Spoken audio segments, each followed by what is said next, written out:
희락이라는 제목으로 하나님 말씀 전하겠습니다. 오늘 설교 제목은 희락입니다. 다른 말로 하면 기쁨이죠. 아주 오래전부터 꼭 전하고 싶었던 말씀의 주제이기도 합니다. 출발은 이렇습니다. 우리에게 기쁨이란, 우리의 웃음과 우리에게 즐거움과 우리에게 기쁨이란 그 근원이 어디서부터 오느냐 하는 질문인 거죠. 바꿔 얘기하면 우리는 기뻐해도 되는 것일까?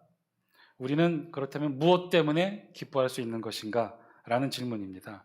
왜냐하면 우리 일상의 삶을 자세히 살펴보면 사실 우리에게 기쁨, 웃음은 항상 꼭 기쁠 수 있는 상황, 웃을 수 있는 상황에서만 기쁘고 웃게 되는 것이 아니기 때문에 그렇죠. 우리가 웃게 되는 경우 때로는 좀 슬플 때, 어처구니 없을 때, 아플 때도 사실은 우리가 웃음을 찾고 기쁨을 찾을 때가 사실은 있죠. 우리가 웃게 되는 웃음의 포인트가 먼저 어디인지를 잘 살펴봐야 될 것 같아요. 전두환 대통령 시절에 있었던 이야기랍니다. 그해 여름에 수해가 나서 전두환 대통령이 헬기를 타고 수해 지역을 이렇게 상공에서 시찰하고 있었는데 문득 전두환 대통령이 땅을 내려보다가 수행하는 참모들에게 이렇게 말을 했대요. 내가 만약 헬기에서 10,000원을 떨어뜨린다면 그 돈을 주운 사람은 정말 기뻐하겠지. 그랬더니만 옆에 있던 참모가 이렇게 말합니다. 각하, 10,000원을 1,000원짜리 10장으로 해서 떨어뜨리면 10명이 기뻐할 것입니다. 그랬더니 옆에서 압으로 한술 더 뜨는 또 다른 참모가 이렇게 말했어요. 각하, 100원짜리로 바꿔서 떨어뜨리면 100명이 각하를 좋아하고 기뻐할 것입니다. 이렇게 압으로 계속하고 있을 때 헬기를 조종하고 있던 조종사가 속으로 이렇게 말했답니다. 만약 내가 헬기를 추락시키면 4천만이 기뻐하고 춤을 추겠지.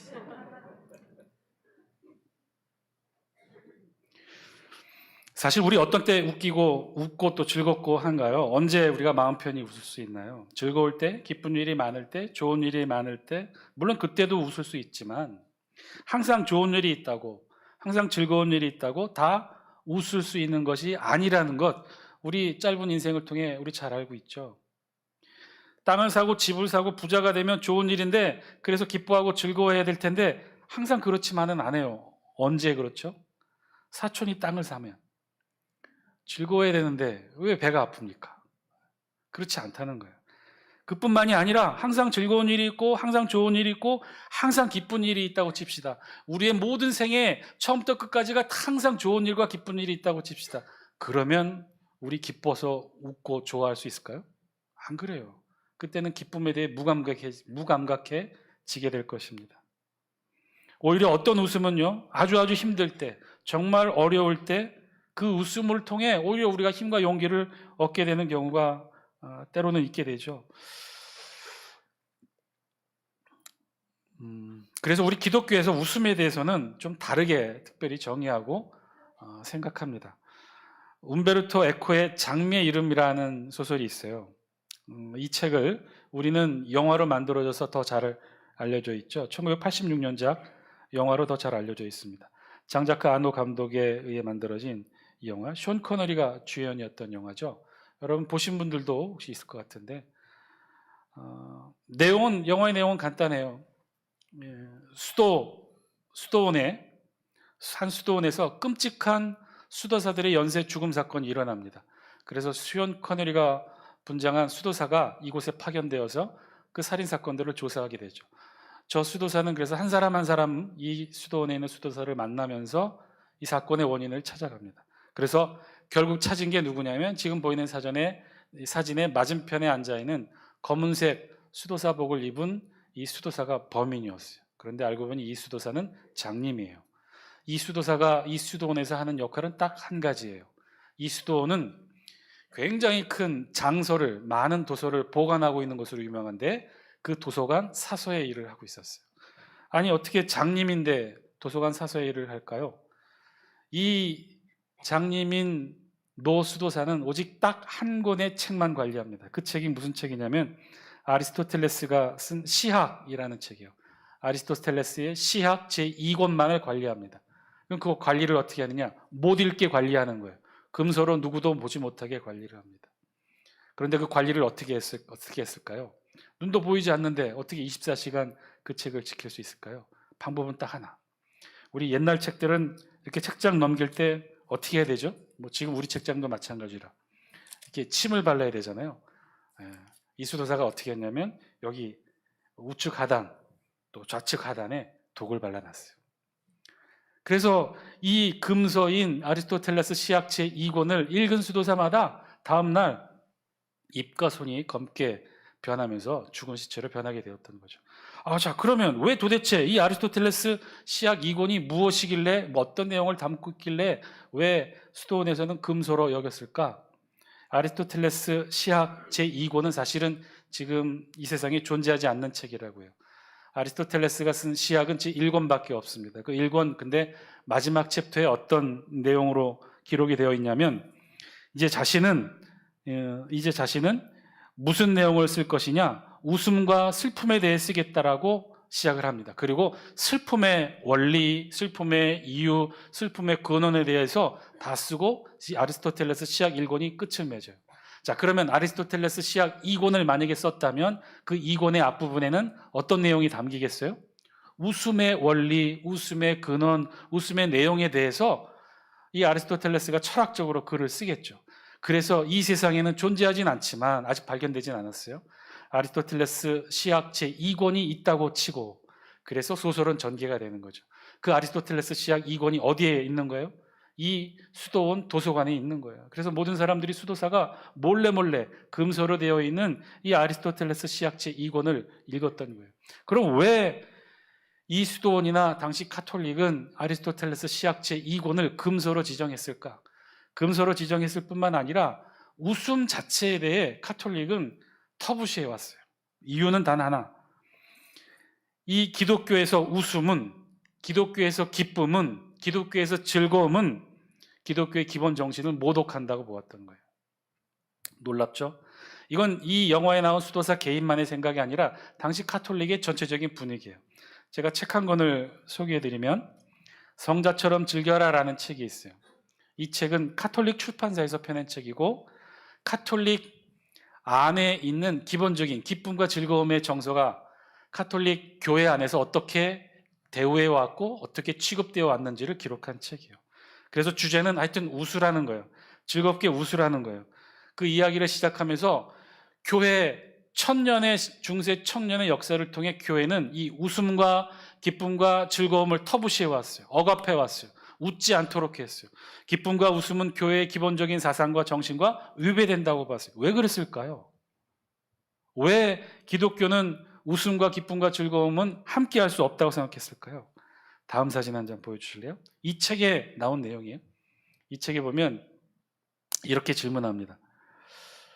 활짝 웃는 십자가에 달리신 예수 그리스도의 모습을 본 적이 있느냐? 질문하죠. 여러분, 저 사진을 보고 여러분 어떻게 느끼시나요? 십자가에 못 박혀 달려 돌아가 가슴은 이미 창으로 뚫어져 있는데 그런데 예수님이 웃고 계셔.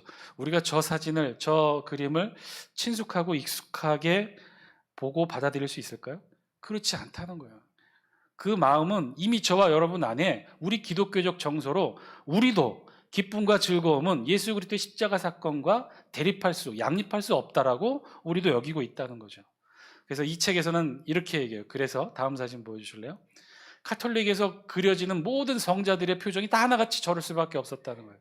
하나같이 이 시무룩한 표정에 손을 낀 채 이렇게 내려다보거나 혹은 이 세상을 떠나서 하늘만을 바라보는 표정의 얼굴들이 하나같이 이 카톨릭에서 그려졌던 성자의 모습이라는 거예요. 이것이 과거 교회가 바라보았던 웃음과 기쁨에 대한 생각이라는 거죠. 자, 이런 주제의식에서 보면 오늘 우리 본문은요, 바울의 언어로 아주 분명하고 극명하게 우리에게 이 기쁨과 즐거움에 대해 이렇게 선포해요. 뭐라고 말씀하고 있을까요? 우리 11절 말씀 영상을 통해 같이 한번 읽습니다. 시작. 그뿐 아니라 이제 우리로 화목하게 하신 우리 주 예수 그리스도로 말미암아 하나님 안에서 또한 즐거워하느니라. 아멘. 우리 성경은요 분명하게 선포하고 있어요. 하나님 안에서 즐거워해야 된다는 거예요. 우리 기독교는 기쁨의 종교라는 거예요. 우리는 기뻐해야 한다는 거예요. 하나님 안에서 우리 모두는 즐거워해야 될 이유가 반드시 있다는 거예요. 그 이유가 무엇인지를 바울은 6절부터 차분히 설명해 갑니다. 우리 다 함께 6절 말씀 같이 영상을 통해 함께 읽습니다. 시작. 우리가 아직 연약할 때의 기약대로 그리스도께서 경건하지 않은 자를 위하여 죽으셨도다. 우리 기독교의 어찌 됐건 간에 핵심적인 출발은 바로 여기에서부터 시작해요. 예수 그리스도께서 우리를 위해 죽으셨다는 사실. 전형적인 기독교 교리 중에 하나죠. 그러면 이것이 어떻게 우리에게 기쁨의 근원이 될 수 있을까? 바울은 차분하게 그 내용을 설명해요. 우리 7절 말씀 영상을 통해 함께 읽습니다. 시작. 의인을 위하여 죽는 자가 쉽지 않고 선인을 위하여 용감히 죽는 자가 혹 있거니와. 갑자기 이 7절 말씀을 통해 바울이 무엇을 말하고자 하는 것일까요? 의인을 위하여 죽는 자가 쉽지 않고 선인을 위하여 용감히 죽는 자가 혹 있거냐. 이 이야기는 의인을 위하여 죽든 선인을 위하여 죽든 인간이 누군가 남을 위해 희생하고 죽는다는 일이 그렇게 쉽지 않은 일이라는 거예요. 그 대상이 의인이 됐던 선인이 됐던 그 사람들을 위해 내 목숨을 내놓는 일이 쉽지 않은 일이라는 거예요. 그런데 무슨 얘기예요? 예수 그리스도께서 누구를 위해 죽으셨어요? 우리를 위해 죽으셨다는 거예요. 그럼 우리는 과연 어떤 상태냐? 우리의 상태가 어떠냐? 우리가 의인이었기 때문에, 우리가 선인이었기 때문에, 우리가 좋은 일, 착한 일을 많이 했기 때문에 예수님께서 우리를 위해 죽으셨느냐? 예수님께서 우리를 위해 죽으셨을 때 우리의 상태는 어떠했느냐? 이 문제가 남겠죠. 우리 8절 말씀 영상을 통해 함께 읽습니다. 시작. 우리가 아직 죄인 되었을 때 그리스도께서 우리를 위하여 죽으심으로 하나님께서 우리에 대한 자기의 사랑을 확증하셨느니라. 아멘. 우리가 어떤 상태일 때 예수님께서 우리를 위해 죽으셨다는 거예요? 우리가 죄인 되었을 때 그랬다는 거죠. 예수님께서 우리를 위해 죽으셨던 그 사건은요, 의인을 위해 죽으신 사건이 아니라는 거예요. 죄인을 위해, 선인을 위해 죽으신 사건도 아니라는 거예요. 좋은 일 많이 한 사람, 착한 사람을 위해 우리 예수님이 십자가에 못 박혀 달려 죽으신 것이 아니라는 거예요. 오히려 우리가 아직 죄인 되었을 때, 즉 죄인을 위해서 예수님이 십자가에 못 박혀 달려 죽으셨다는 거예요. 그래서 이 사건이야말로 우리에 대한 하나님의 사랑의 확증이 되었다는 거예요. 의인도 아니고 선인도 아니고 아직 우리가 죄인인 상태, 나중에 보겠지만 또 뭐라고 표현하냐면 악인인 우리를 위해서 예수님께서 십자가에 못 박혀 죽으셨다는 거예요. 그래서 이 사건이야말로 하나님께서 우리를 정말로 사랑하셨기 때문에 일어난 일이라는 거죠. 그러면 이것이 정말 기쁨의 근원이 될까? 아니요, 이것으로는 부족해요. 예수님께서 우리를 위해 십자가에 죽으신 사건으로부터 출발하기 때문에 예수 그리스도의 죽음으로부터 우리의 구원과 우리의 기독교 교리는 시작하기 때문에 이것만으로 우리가 기뻐하고 즐거워할 수 없다는 거예요. 왜요? 우리의 구원의 출발, 우리의 신앙의 출발은 누구로부터 시작하기 때문에 예수님의 죽음으로부터. 그것도 정말 어이없는 죄인이었을 때 우리를 위해 죽으신 예수님의 죽음으로부터 시작했기 때문에, 그럼 그것이 어떻게 우리에게 기쁨의 근원이 될 수 있느냐, 이런 것이죠. 6절은 그래서 무엇라고도 표현하냐면 우리를 가리키는 표현들이 그래서 이렇게 표현한 거예요. 6절 다시 한번 볼까요? 우리가 아직 연약할 때, 그리고 또 우리를 뭐라고 표현해요? 경건하지 않은 자. 우리가 연약하고 우리가 경건하지 못하고 그리고 우리가 아직 죄인 되었을 때, 심지어 우리가 악인이었을 때 우리 예수님이 우리를 위해 십자가에서 못 박혀 달려 돌아가셨다는 거예요. 자, 6절에서부터 8절까지 오직 우리 성경은 이 사실을 강조하고 있어요. 예수님께서 우리를 위해 죽으셨는데 그때 우리의 상태가 어땠느냐 이거예요. 죄인이었다는 거예요. 선인이 아니었다는 거예요. 의인이 아니었다는 거예요. 죄인이고 연약할 때고 경건하지 못할 때, 심지어 악인일 때 우리 예수님이 우리를 위해 십자가에 못 박혀 달려 돌아가셨다는 거예요. 자, 이 사실을 통해 이제 9절과 10절에서 바울은 구원의 중요한 과정에 대해 설명합니다. 우리 9절 말씀 영상을 통해 함께 했습니다. 시작. 그러면 이제 우리가 그의 피로 말미암아 의롭다 하심을 받았으니 더욱 그로 말미암아 진노하심에서 구원을 받을 것이니. 아멘. 재미있는 사실은요, 우리 9절 말씀의 마지막 표현이에요. 마지막에 뭐라고 되어 있어요? 진노하심에서 구원을 받을 것이니. 뭐라고요? 구원을 받을 것이니. 여러분, 이 표현을 잘 보셔야 돼요. 구원을 받을 것이니 라고 한 표현은 구원을 이미 받았다는 과거적 표현이에요? 앞으로 받게 될 것이라는 미래적 표현이에요? 앞으로 받게 될 미래 표현이에요. 그럼 지금 우리는 구원 받은 거예요? 안 받은 거예요? 우리는 구원을 이룬 거예요? 못 이룬 거예요? 9절 말씀에 의하면 우리는 아직 구원을 이루지 못했어요. 우리에게 구원은 아직 미래적 사건이에요. 그러면 이제 우리가 그의 피로 말미암아 의롭다 하심을 받았다고 했으니까 이 과정은 뭐냐면요. 그래서 구원을 두 가지 과정으로 말하는 거예요. 앞부분의 과정은 로마서에서 계속해서 주장하고 있는 거죠. 우리가 죄인이었을 때, 악인이었을 때, 선인이 못되고 의인이 되지 못했을 때 하나님이 그저 우리를 가리켜 의롭다, 의롭다 칭하셨다는 거예요. 그렇게 해서 우리는 의인이라 의롭다 칭함을 받았어요. 죄인이고 악인이고 아직 연약하고 경건하지 못한 자들이었으나 하나님이 우리를 그렇게 불러주셨단 말이에요. 왜요? 예수 그리스도께서 우리 죄를 위하여 십자가에 달려 돌아가셨기 때문에 그 사건 하나로 하나님 우리를 그냥 의롭다 칭하신 거예요. 자, 그러면 된 것 아닌가요? 우리가 의인이라고 불리고 하나님 앞에 의롭다 칭하심을 받았으면 우리의 구원은 다 이루어진 것이 아닌가요? 아니래요. 9절 말씀에 의하면 그렇지가 않다는 거예요. 예수 그리스도의 보혈로 죄인인 우리가 의롭다, 의인이다 칭함을 받게 되었으니 그것으로 다 끝난 것인가? 그것이 아니라 구원은 이제부터 시작이라는 거예요. 9절 말씀만 보면 우리를 의롭다 하시는 칭함만 받았지 아직 우리는 구원을 이룬 것이 아니라고 말씀하고 있어요. 한마디로 구원에는요 단계가 있다고 말하고 있는 거예요. 그래서 구원을 우리 10절은 이렇게 설명해요. 우리 10절 영상을 통해 함께 읽습니다. 시작. 곧 우리가 원수되었을 때 그의 아들의 죽으심으로 말미암아 하나님과 화목하게 되었은즉 화목하게 된 자로서는 더욱 그의 살아나심으로 말미암아 구원을 받을 것이니라. 아멘. 조금 길게 풀었어고 그걸 우리말로 어렵게 번역해서 그런데 딱 두 가지로 보고 있는 거예요. 두 가지를 무엇에 비유해서 말하고 있냐면 우리의 구원은 예수 그리스도의 죽으심과 예수 그리스도의 부활하심 두 가지 단계를 거쳐 우리의 구원은 이루어진다는 거예요. 첫 번째 우리의 예수 그리스도의 죽으심의 과정을 통해 우리의 구원이 첫 번째 단계가 이루어져요. 그 단계를 우리 성경 10절은 이렇게 설명하죠. 우리가 원수 되었을 때라고 시작해요. 자, 우리가 원수가 되었대요. 그럼 누구와의 원수죠? 원수라는 단어는 관계의 단어예요. 우리가 누구와 원수가 되었다는 거죠? 안타깝게도 하나님과 우리가 원수가 되었어요. 왜요? 아담 이후 죄를 범했기 때문에. 죄를 범한 우리 인간은 어떻게 됩니까? 죄의 삭신, 죄의 결과인 죽을 수밖에 없는 존재가 됐어요. 그런데 그 인간의 죽음을 누가 심판으로 내리셔요? 하나님이 심판하시는 거예요. 그러니까 하나님과 우리 사이는 어떤 관계예요? 우리는 죄 짓는 관계, 하나님은 죄를 지은 우리를 죽음으로 심판하시는 관계. 그래서 원수의 관계가 되었다는 거예요. 에덴 동산에서 아담과 하나님이 그렇게 친밀하고 가까운 화목의 관계였는데 아담이 죄를 지음으로 말미암아 그 죄로 말미암아 우리와 하나님 사이가 원수 관계가 되었다는 거예요. 그런데 그 원수의 관계를 어떻게 해결하신 거예요? 예수 그리스도께서 죽으심으로 하나님과 우리와의 원수의 관계가 무엇으로 바뀌었어요? 화목의 관계로 바뀌게 되었다는 거예요. 자, 이것이 구원을 이루는 첫 번째 단계예요. 예수 그리스도께서 우리와 하나님 사이의 원수와의 관계를 화목의 관계로 바꾸셨어요. 그래서 하나님이 우리를 죄인이라 부르지 않고 의인이라 부르셔요. 칭의하셨어요. 우리를 의롭다 칭하셨어요. 구원의 첫 번째 단계는 그래서 칭의의 단계예요. 두 번째 단계는 어떤 단계냐? 10절 다시 한번 보여주실래요?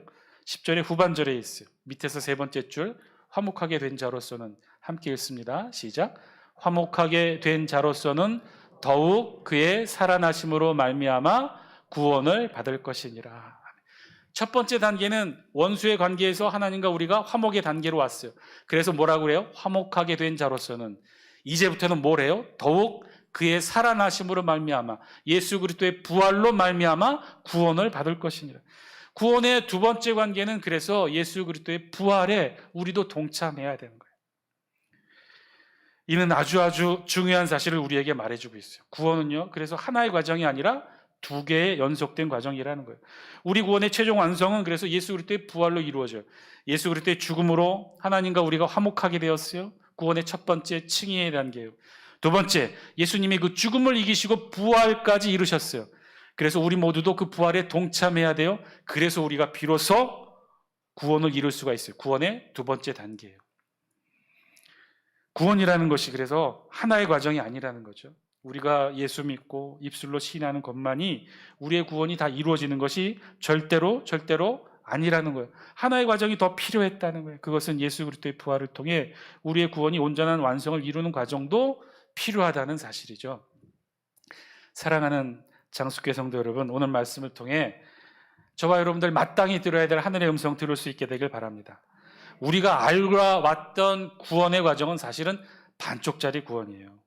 예수 그리스도의 죽음을 통해 우리가 이룰 수 있었던 것은요, 구원을 우리가 이뤘을 때서는 절대로 구원 자체가 아니라는 거예요.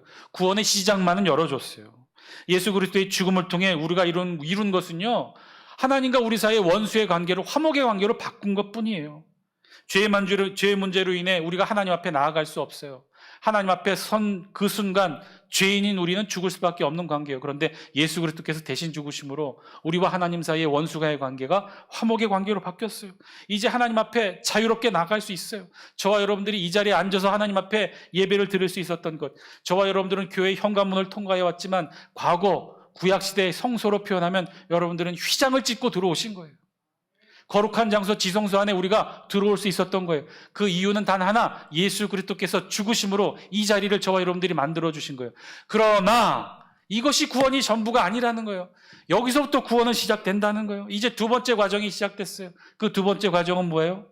하나님과 화목을 관계를 이뤘던 우리가 이제 친밀의 관계로 나아가는 거예요. 예수님께서 부활로 영광스러움을 이루셨듯이 우리도 그 과정을 하나하나 만들어가는 거예요. 그 과정이 필요한 거예요. 그 과정이 뭐예요? 예수 그리스도의 부활의 과정에 우리도 함께 동참하는 거예요. 우리가 예수를 믿고 신앙생활하고 성도의 신분을 갖는다는 것, 그것은 무엇을 말하느냐? 구원의 첫 번째 열려진 자리, 이 자리에 앉아 있는 것만을 말하는 것이 아니라 이제 이 자리에 앉아서 하나님께 더 가까이 다가가는 것을 말해요. 그것을 어려운 신학적 용어로 성화라고 합니다. 그래서 구원은 두 단계예요. 칭의의 과정을 거쳐 성화로 나아가는 것. 이 두 가지가 비로소 다 이루어질 때 우리에게 진짜 구원의 단계, 영화의 모습, 영광스러운 모습으로 변하게 된다는 거예요. 지금 이 자리에 앉아있는 저와 여러분 모두는요, 그래서 이 성화의 단계에 있는 거죠. 구원의 첫 번째 단계는 거쳤어요. 칭의의 단계는 다 거쳤어요. 그런데 여러분, 칭의의 단계, 첫 번째 구원의 단계는 단계랄 게 없어요. 왜냐하면 예수님이 이미 다 하셨기 때문에. 예수님이 자신의 몸을 찢으면서 이 세상 가운데 인류 구원의 길을 열어주셨어요. 성소의 휘장을 찢으시듯이 그렇게 칭의의 길을 열어주셨어요. 우리는 그저 그 열려진 예수 그리스도의 몸 안으로 들어오기만 하면 돼요. 이 자리에 들어왔어요. 문제는 지금부터예요. 우리 각자의 구원은 지금부터 시작합니다. 이제부터 우리 모두도 예수님이 영광스러운 모습으로 죽음을 이기고 부활하셨던 것처럼 우리도 성화의 과정을 통해 영광스러운 모습으로 하나하나 변해 가야만 해야 한다는 거예요. 그럼 어떻게 우리도 예수님처럼 부활의 모습으로 영광스러운 모습으로 변해갈 수 있을까요? 그것은 단 하나, 세상의 것들을 버리고 하늘의 것들로 채워내는 삶. 예수님께서 죽음을 넘어 부활로 나아가셨듯이 우리도 세상을 넘어 하늘로 나아가는 성화의 삶을 살아야 된다는 거예요. 사랑하는 장수교 성도 여러분, 여기에는요, 이 과정에는 때로는 우리의 뼈를 깎는 고통이 따를 수도 있습니다. 왜냐하면 기본적으로 이 과정은, 성화의 과정은 상실의 과정이기 때문에 그래요. 이 세상의 것들을, 세상에서 가져왔던 모든 것들을, 그것이 물질이 되었던, 생각이 되었던, 우리의 마음이 되었던 하나하나 다 내려놓고 하늘의 것들로 다시 우리를 채워내는 삶, 그것이 성화의 삶이에요. 채워나는 것은 기뻐요. 하늘의 것들과 하늘의 은혜로 채워내기 때문에 여기엔 영광스러운 일이에요. 예수님이 부활의 형체로 아름다운 모습으로 영광스러운 모습으로 변했듯이 우리도 언젠가 그렇게 다 하늘의 것들로 채워지면 변하게 될 거예요. 이 자체로는 기쁘고 즐거운 일이에요. 그러나 이렇게 채워지기 위해 어떻게 해야 돼요? 우리의 것들을 비워내야 돼요. 세상의 것들을 비워내야 돼요. 내가 여태까지 가장 소중하다고 여겼던 이 세상의 모든 신념, 물질, 관계, 사랑, 마음 표현 다 내려놓아야 돼요. 다 내려놓고 비워야 하늘의 것들로 채워지는 삶이 우리 성화의 단계, 예수 그리스도의 부활로 나아가는 단계예요. 사랑하는 장수교 성도 여러분, 우리가 걸어가는 성화의 길이 그 길인 줄 믿습니다. 다 내려놓고 하늘의 것들로 온전히 다 채워질 때, 그 성화를 통해 결국 예수님은 그렇게 이루셨어요.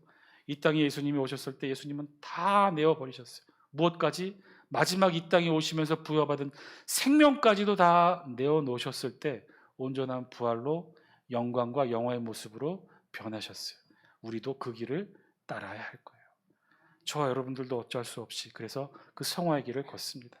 다 버리는 삶, 버리는 시간들을 겪어야 될 거예요. 언제까지? 우리도 예수님처럼 우리가 부여받은 개인의 생명을 다 내어놓는 그 순간까지 우리도 버려내는 성화의 삶을 걸어가야 됩니다. 다 비워야 다 채울 수 있기 때문이죠. 다시 오늘 주제로 돌아옵니다. 오늘 기독교에서 말하는 기쁨, 즐거움, 그 근원은 무엇일까요? 우리는 왜 기뻐할 수 있는 것일까요? 우리의 기쁨은 어디서 시작하는 것일까요? 기쁘겠죠. 당연히 성화의 삶으로 예수님처럼 부활과 영광과 영화의 모습으로, 그래서 천국에 살기에 합당한 모습으로 변하면 얼마나 기쁘고 행복하겠어요. 하늘의 것들로 채워지는데 얼마나 기쁘지 않겠습니까? 즐겁겠죠. 기뻐요. 그런데 그 기쁨은 어떤 것으로부터 시작되느냐? 기쁨, 우리가 누리게 될 그 기쁨은 기쁨에서 시작하는 것이 아니라 내려놓고 버려야 되는 상실의 슬픔에서부터 우리의 기쁨은 시작해요. 하나하나 다 잃어버려야, 하나하나 다 내려놓아야 하나하나 새롭게 채워질 수 있는 것이 우리들이기 때문에, 잃어버리는 슬픔이 결국은 새롭게 채워지는 기쁨이 될 수밖에 없는 존재가 저와 여러분이기 때문에 그래요. 저와 여러분들이 누려야 되는 기쁨의 근원은 바로 그래서 거기에 있습니다. 그러니 여러분, 슬프다고, 너무 많이 잃어버렸다고 너무 많이 상심하지 마세요. 제가 분명히 장수교회 담임 목사로서 분명히 선포하고 말씀드립니다. 여러분, 잃은 만큼 반드시 채워지게 될 줄 믿습니다. 우리의 진짜 기쁨은 바로 거기서부터 나오는 거예요. 우리의 신앙의 시간이 흐르면 흐를수록 여러분 다 겪고 오셨지 않습니까? 10년, 20년, 30년, 40년, 아니 평생의 신앙생활 걸어오면서 여러분 어디 우리의 신앙의 삶이 무엇 하나 쌓여가는 것 있었습니까? 지금 이 자리에 앉아있는 여러분 모습 보셔요. 10년 전, 20년 전, 40년 전, 50년 전 모습보다 지금 여러분들 안에 더 많이 채워진 게 무엇입니까? 건강 잃어가고 있죠. 젊음도 잃어가고 있죠. 시간도 잃어가고 있죠. 심지어 식욕마저 잃어가고 있어요. 거기에 시간이 흐를수록 가장 사랑하는 우리의 가족도 한 사람 한 사람 잃어가고 있지 않습니까? 우리의 신앙의 삶은요, 그래서 잃어가는 거예요. 다 하나하나 잃어가는 거예요. 그런데 거기에 너무 슬퍼하지 마시라는 거예요. 하나하나 잃어가면 잃어갈수록 하나하나 하늘의 것들로, 신령한 것들로, 아름답고 기쁘고 영광스러운 하늘의 것들로 우리의 삶이 채워지게 되는 줄 믿습니다. 우리의 신앙의 삶이 그런 거죠. 이 세상에서 건강을 잃어가는 만큼 하늘에서의 영생의 건강이 쌓여가게 될 줄 믿습니다. 이 세상에서의 시간이 줄어가는 만큼 하늘에서 영생의 시간은 늘어가게 될 거예요. 이 세상에서의 가족과 이별하는 시간이 늘어가는 만큼 천국에서 그 가족과 재회의 기쁨의 시간은 하루하루 다가오게 되겠죠. 우리의 기쁨, 그렇게 시작되는 줄 믿습니다. 잃어가는 슬픔이 결국은 우리를 영광스럽게 만들고, 하나하나 놓아야 되는 아픔이 결국 우리 안에 하늘의 것들로 채워지는 기쁨이 된다는 사실입니다. 톰 소여의 모험의 작가로 우리에게 알려진 미국의 가장 유명한 극작가 마크 트웨인이 있어요. 미국 한 시대 소설계의 흐름을 바꿔놓은 위대한 인물입니다. 그런데 그 사람은 늘 밝고 명랑한 글을 썼는데, 그런데 그의 삶은 매우 불우했어요. 사고로 사랑하는 아내와 두 딸을 잃어버렸기 때문에 그래요. 그런데 그럼에도 불구하고 그 이후에 그의 소설은 늘 밝고 명랑한 그의 문체를 유지합니다. 언젠가 기자로부터 질문을 받았어요. 어떻게 그런 밝고 명랑한 유머러스한 글들을 계속해서 쓸 수 있습니까? 당신의 삶은 이렇게 불우한데. 그랬더니 그가 남긴 명언이 있죠. 유머는 기쁨이 아니라 언제나 슬픔 속에서 나온다. 따라서 천국에는 유머가 없는 셈이다. 우리 다 함께 11절 말씀 영상을 통해 같이 한번 읽습니다. 시작. 그뿐 아니라 이제 우리로 화목하게 하신 우리 주 예수 그리스도로 말미암아 하나님 안에서 또한 즐거워하느니라. 어쩌면요, 저와 여러분들이 누릴 수 있는 이 기쁨, 이 즐거움은요, 이 세상에서 슬픔을 통해 누릴 수 있는 이 기쁨이 가장 유일하고 우리 생에 가장 누릴 수 있는 가장 커다란 기쁨일 수 있어요. 천국에는 웃음이 없다며요. 유머가 없다면서요. 왜요? 다 기쁘니까, 다 즐거우니까. 모든 것이 다 행복하고 모든 것이 다 아름다운데 거기서 어떻게 새롭게 기쁘고 새롭게 즐거움이 있을 수 있겠어요? 진짜 기쁨과 즐거움은 어디서 시작해요? 바로 지금 이 순간 우리의 삶을 통해, 슬픔이지만 잃어가는 현실을 통해 기쁠 수 있습니다. 즐거울 수 있습니다. 영원한 기쁨을 지금부터 누리며 살아갈 수 있어요. 누가요? 저와 여러분들이 그렇게 살아가시며 하나님 안에서 기쁨, 참된 기쁨을 누리는 저와 여러분 다 되시기를 주의 이름으로 간절히 축원드립니다. 기도하겠습니다.